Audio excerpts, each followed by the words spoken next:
What's the most valuable resource on earth? How would you feel if I told you that it is not money? Most people spend most part of their adult life chasing after money, only to realize the simple fact at the tail end of their life.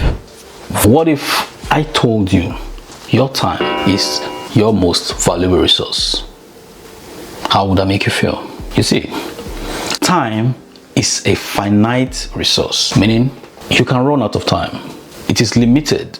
Once used up, it cannot be replaced. It is a scarce resource. You can't find it elsewhere.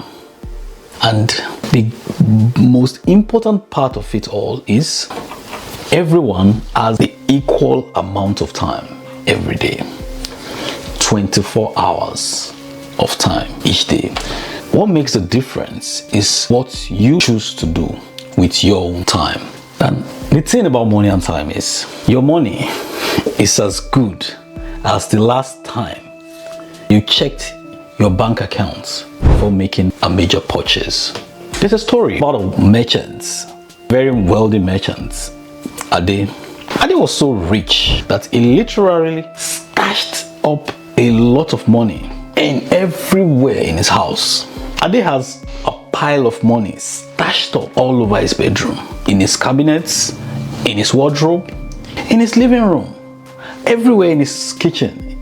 Ade stashed up money, even in his washroom. He has to struggle through money just to have a shower. One day, Ade was invited to attend an occasion in his village, and for some reasons, Ade has used up all his clothes that he has, and he could not go out to get a new pair of clothes that he's going to dress in to go to this occasion. So Ade figured out he could actually make a clothes out of his stashed up money. So Ade smartly took up a needle and a thread and got some of his money together, and he started putting them together in bits by bits. He did that for a while, and he was able to create a cloth out of his stashed up money. And eventually wore this cloth of money. He was so excited. Now it was time for him to go out to attend this occasion that he was invited. The moment Ade opened the door to his house and stepped out, he realized he started attracting attention. He felt he was being admired. Every step he take, he noticed someone's head turns towards him. People were just looking at him, so he felt he was looking absolutely stunning in his outfit. Ade was walking and walking. A little chap summoned the courage to walk up to Ade and touched his garments and realized this is real money. And the moment the little chap raised up his head with excitement, everyone jumped on Ade immediately to have a piece of that money in his garments. By the time they were done with him, he realized he had nothing on. So the question is, how valuable is this money to him in this situation? Would it be right to say your paper money is worthless until you're able to exchange it for something valuable? If so, then what exactly is a valuable resource? You see, God is the source of everything that's created, and God has created value in nature, which He preserved and stored in this gold and silver. But because of the vast nature of gold and silver, humans, in their own wisdom, had to create a representation of these resources in the form of bills. And what these are that we call money today is actually currency.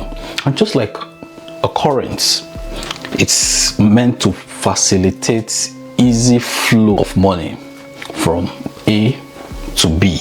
That you have money today is a proof that you have created value that you've exchanged with someone else. In other words, it is safe to say money is a store of value. So the question now again is, how do you create value that we can call money? Or how is this monetary value created? So in order for us to understand the true nature of money, we have to first look at the history of money. How did money come about? For us to understand the concept of money and how it started, we're going to be looking at two farmers. From the board, we're going to look at one farmer A and the other farmer B. Both of them are used to consuming what they have, and it gets to a point they needed something else. So they needed a place where they can exchange the value that they have for some other value that someone is willing to exchange with them. They meet at a place which we're going to refer as the marketplace, where exchanges are taking place. So farmer A comes to the market with 5 yams, and farmer B comes to the market with 1 goat. There is a negotiation, and eventually both of them agreed that they wanted what the other have. There's an agreement and there's an exchange. So an exchange in value has taken place. To make it easier to create a store or a measurement for the value that has been traded, commodity money was created. And this was created somewhere around 3000 BCE. So it will be easy to exchange this value for commerce purposes. And the standard at the time became grains, silver, and even livestock. Little wonder you still have certain tribal men in today's world, like the Fulanese, who still sees their cattle as a store and measurement of monetary value. So this was part of the Asian creation for money. The Sumerians from the Mesopotamian Empire became the first known in history to adopt silver and grains as a form of commodity currency. Fast forward to 600 BCE, coin was introduced as a form of exchange currency. And this dates back to a place called Lydia in current-day Turkey. But as population increases and more demands for exchange currency increase, this led to the rise of the writing system for record keeping. For debts, for taxes, for loans, counting was introduced, and also settlement systems. Fast forward to today's world, that's demand that continues to increase. Now people with wealth needed a place to keep this wealth. People that have gathered a lot of resources from their merchant activities, from trades, and they needed a place where they can keep these values they've gathered. This led to the rise of the banking industry, which became the place to keep this value and store it. So when you need it, you can get it. And they also act as the settlements for merchants. But the question is, how do you create, measure, and store and be able to exchange this value that you have created? There are 4 proven ways that you can earn money from your value. Now we're going to be looking at the 4 ways that you can earn money, so you can see where you are right now and be able to move to where you would like to be, as explained by the cash flow quadrant. You see, at the first level of value exchange, we have the employee, the E parts of the cash flow quadrant. So we're going to be explaining this cash flow quadrant like A, B, C, so you can understand where you are right now, what you are doing to earn money, and what you can improve in order to transition to where you would like to be when it comes to your earning ability and your exchange of value. So on this first quadrant, the E quadrant, every time you think about money, what comes to your mind? Is it a job? If every time you think about money, the first thing that comes to your mind is getting a job, then you qualify to be on this first quadrant, the E quadrant. So by being here, let's say we represent our stick man and say that's you. You think about money, you think about a job. Yeah, value you're putting out is your time. You're trading your time with an employer who owns a business, and then they get you to be a part of their value chain activity.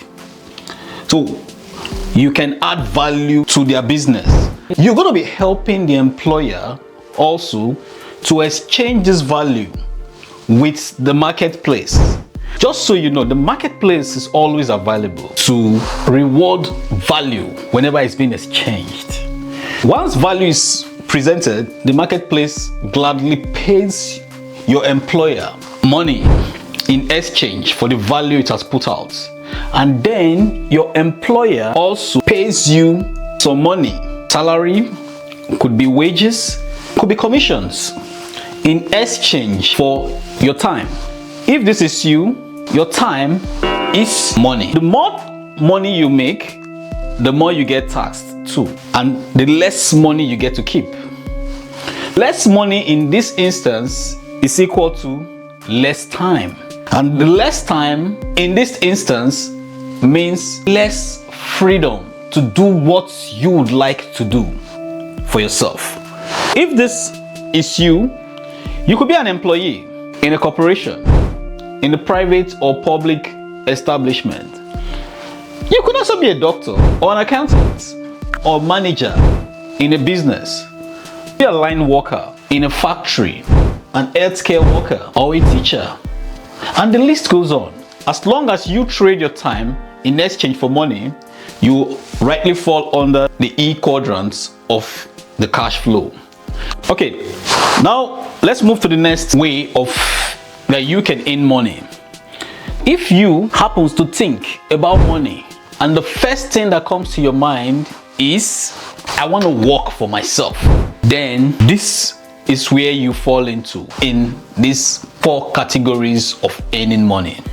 Now, if you decide to work for yourself each time you think about money, that means you have the skills, the skill sets, and the capabilities to create value that is measurable, storable, and transferable, that you can now exchange with the marketplace for money. So when you are able to exchange your value that you've created, well, the marketplace rewards you for your value, and then you earn money. But the good thing is you could earn lots of money by working for yourself. But then your skills that you've put into work is equivalent to your money. So as much skills that you have, the more money that you're gonna earn on this B side of the cash flow quadrant, which is the self-employed. Yeah, the more you earn, the higher taxes you are gonna have to pay back to the government. And the more taxes you pay, the less money you get to keep. And the less money you have, the less time that you have, because you want to work more to make more money, right? And then the less time you have, the less freedom you have to enjoy the things that you would like to do. So you could be a doctor, a lawyer, an accountant, and be on the side of the self-employed quadrant. And you could also be a contractor, a craftsman, a plumber. Maybe you're a mechanic, maybe you are an Uber driver, or maybe you're a real estate agent or an insurance agent, and the list goes on. But this is where you are if you have to work for yourself, self-employed. Okay, we're done explaining the left side of the quadrant, and we've moved to the right side of the quadrant. And there's a difference. The left side of the quadrant is employee and self-employed, but here on the right side of the quadrant we have a different mindset. And we'll be starting with the B part of the quadrant, which is the business. If each time you think about money, if the first thing that comes to your mind is an idea of how to create value that you can translate into money, then this is the part of the quadrant where you belong. So you are a business minded person. So on the B quadrant, you think about money you think about an idea, and then with your time, you're able to translate that idea to create a value chain activity, whereby you're able to create value that is measurable, that you can store, that is transferable, that you can exchange with the marketplace in order to make money. And yeah, you may not have to do this alone, because what you want to do is to translate your idea into a value chain and get other people to join you that will help you build this value that you can transfer with the marketplace. And here's how it works. So you create your value, a value chain set of activities with your time. Then you're able to get other people who's looking for a job to join you by exchanging their time to help you work your value chain activities that you can now exchange with the marketplace. And yeah, marketplace rewards you, and then you're able to pay out some salaries and benefits to those that are working for you, your employees who have traded their time for money in your value chain activity.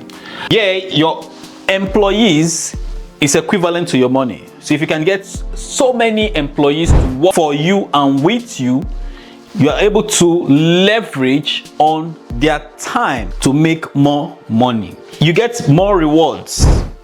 You're going to pay less taxes because you're going to be helping the government to deduct taxes from the employees.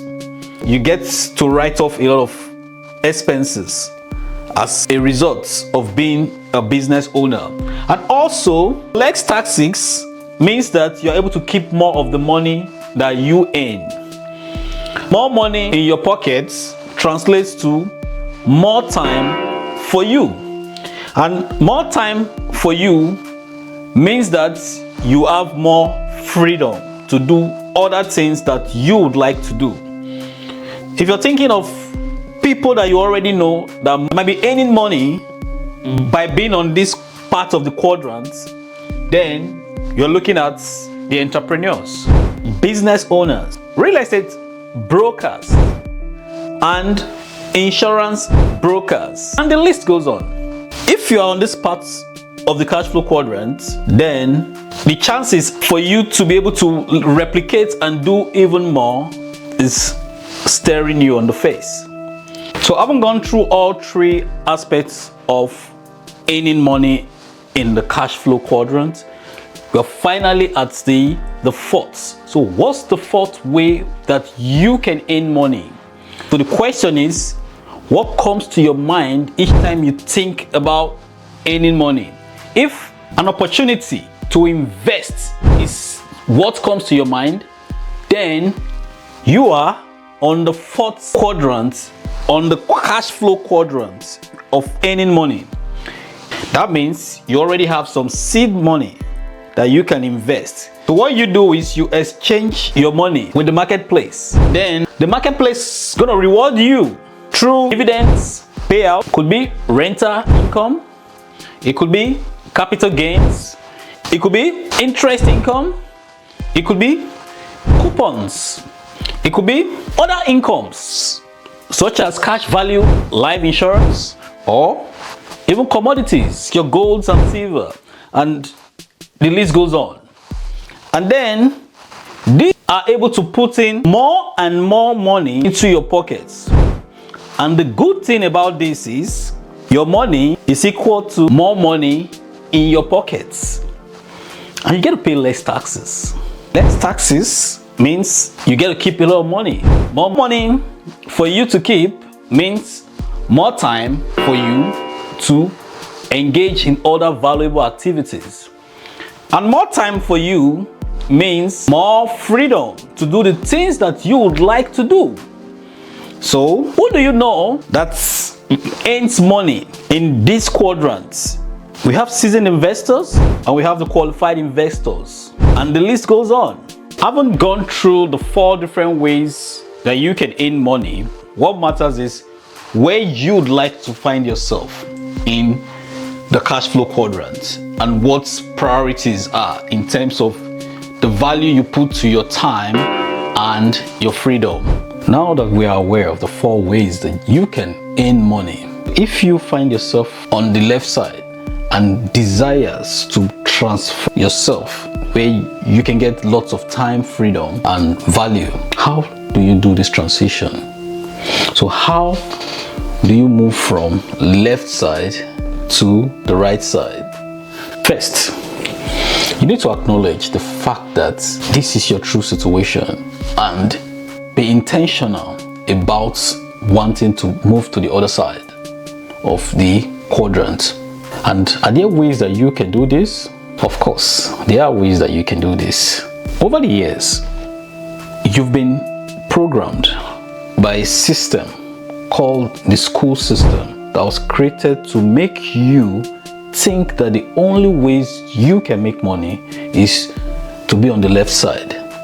However, if you want to move to the right side, you need to lead yourself out from the left to the right side of the quadrant. And this takes a mindset shift because you have formed the mindset over time that go to school, get good grades, get a job, and work for a company. So that's the mindset that you've always had. But to move from that mindset to the mindset that creates value and seek opportunity, which is the mindset of the right side, there has to be a mindset shift. And there are several ways that you can do this. Number one, you need to read books.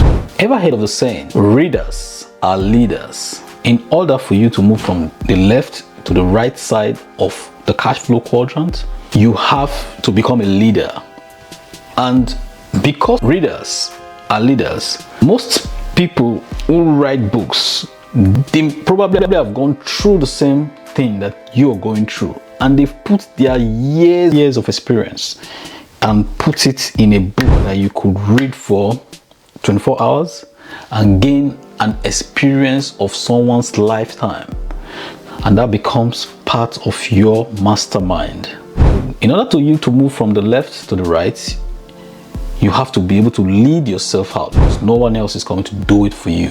You have to be intentional about the transition. And number two, attend seminars. It is often said that birds of a feather flock together. So once you decide to make that transition, you're going to see people of light who have also decided to make that transition, and then you're going to move together in the same direction. And number three, you need a coach. Yes, a coach is someone who has been there and done that. Someone who has gone through taken all the steps and have failed severally and have learned from their failure and have become successful in that particular field that you want to go into. So by meeting a coach is going to help you avoid those pitfalls that could set you back years. So a coach is likely to hold you by the hand and show you the way rather than you going to search for the way all by yourself. So in that way, you need that someone who will be there for you, you can relate with, and be able to guide you through the process of transformation from your left to your right side of the quadrant. And number four, you need a mentor. A mentor is also someone that you look up to in that field that you want to go into. And a lot of mentors are out there. You can find a lot of mentors on the internet. You can find a lot of mentors who have programs, coaching programs, training programs, who are willing to help you to make that transformation. So once you find a mentor, you have to enroll in their mentorship program to learn step by step on how to get things done, and then you can get your results as fast as you can. And number five, you need a system thinking mindset. Coming from a job background, a job is a system that was created by your employer to get you hired so you can work to keep that system going. Coming into the B side, where you are going to be that employer, you have to think in terms of systems. In the book of Genesis, in the biblical text, it said that God created the heavens, the earth, animals, the water, separation, the light, and all this he created once. After creation, he rested on the seventh day. He didn't have to come back the following week to start creating everything over again, because he has created a system that continues to work on its own. In the process of wealth creation, you have to think in terms of systems. Creating a system will allow you to have the value chain that will get other people to come do the job for you, while you be able to make money and then have time freedom to do all the things that you would love to do, and be able to create even more value. That will create more systems that will help other people to get a job, and you continue to enjoy the things you want to do. You want to create even more values that will create more systems that will help other people to get more jobs. So that's how it works.